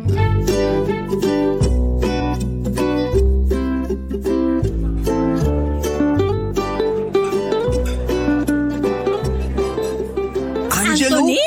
Parang gulat na gulat kayo. Siya ba ang Papa Ton na sinasabi mo? Opo. Siya si Mama Jello? Yes po. May paton-ton ka pa dyan? Anthony ka lang naman? Ikaw nga, Jumejelo pa. Kasi Angelo ang pangalan ko, kaya Jello. Eh ikaw? O bakit? Ton, galing sa Anthony. Sandali papa, anong nangyayari? Oo nga po, Ma, anong nangyayari? Tsaka bakit para magkagalit kayo? Tanong mo sa mama mo. Ako talaga? Bakit hindi ka magsalita para malaman ko kung anong kasinungalingan na naman ang sasabihin mo? Sinungaling agad? Totoo naman ah! Mama, relax ka lang. Ay, pasensya na anak. Buwisit ako dyan sa papa mo. Bakit naman po? Mabait po si Papa Ton. Pagtulog, dun lang siya bumabait. Ikaw nga kahit tulog eh. Ano? Papa, gulong-gulo na kami. Baka pwedeng pakipaliwanag kung anong nangyayari. Ma, ano ba to? Bakit ka galit kay Papa Ton? Ewan dyan sa mama mo. Ikaw ba tinatanong? Paano? Baka kung anong kasinungalingan din ang sabihin mo. Ako ba ang sinungaling? Ayan, ako na naman ang ituturo mo. Eh sino pa ba? Bakit di ka tumingin sa salamin? Papa, ano ba naman? Bakit kayo nag-aaway? Pinagtitingin na tayo. Dadalawa lang naman ang customer. Papa, kahit isa lang nakakahiya pa rin. Nako! Mapapahiya ang hiya sa papa mo. Wala siya nun. Ma, hayaan mo na muna silang mag-usap. Ako kausapin mo. Mabuti pa nga. Kasi walang kwentang kausap tong tiyonggong to. Jim, anak. Anak? Hindi mo anak yan. Anak ko yan. Ma, ano ka ba? Anak din ako ni Papa. Bakit po, Papa Ton? Mahal kita anak. Pero ikinalulungkot ko. Kailangan ilayo ko na si Jean sa inyo. Ayun, damay ang anak. Papa, hindi ako papayag. Ako din po, hindi po ako papayag. Bigyan niyo kami ng malalim na dahilan kung bakit kailangan magkalayo tayo pare-pareho. Kung may problema kayo, dapat ayusin ninyo. Walang damayan. Bakit kailangan maghiwa-hiwalay? Hindi ako papayag. Ako din po, pag nangyari yon, lalayas ako. Ako din po. Kaya sabihin nyo na sa amin kung bakit kayo magkaaway at bakit kayo magkakilala. Ay, please naman po, kung mahal nyo kami, ibigay nyo na sa amin yung sagot. Anak, Jean, Jim, matagal na kaming magkakilala ni Angelo. Pero matagal na din kaming hindi nagkikita. Bakit po? Ano po bang kaugnayan at alitan nyo sa isa't isa? Anak, bago naging kami ng tatay mo, nagkaroon kami ng relasyon ni Anthony. Nagkarelasyon, nagpakasal. Kasal? Teka, totoong kinasal kayo? Oo anak, kaya hindi kami nakapagpakasal ng mama mo. Kasi kasal kami ni Angelo. Yun din ba ang dahilan, ma, kaya hindi kayo kinasal ni Papa?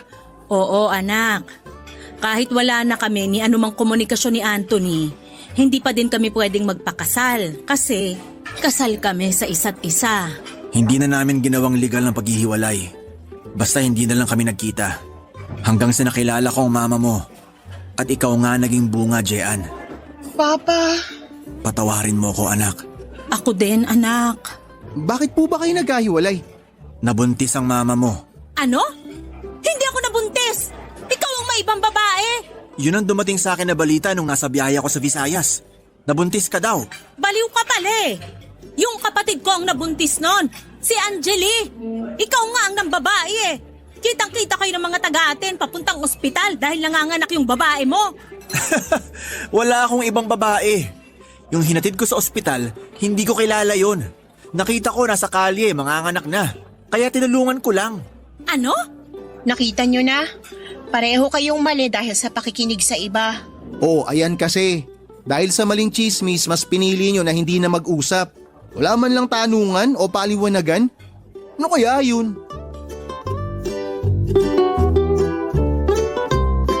Papadudot pahiyang-pahiya sa isa't isa sina Mama at si Papa Ton.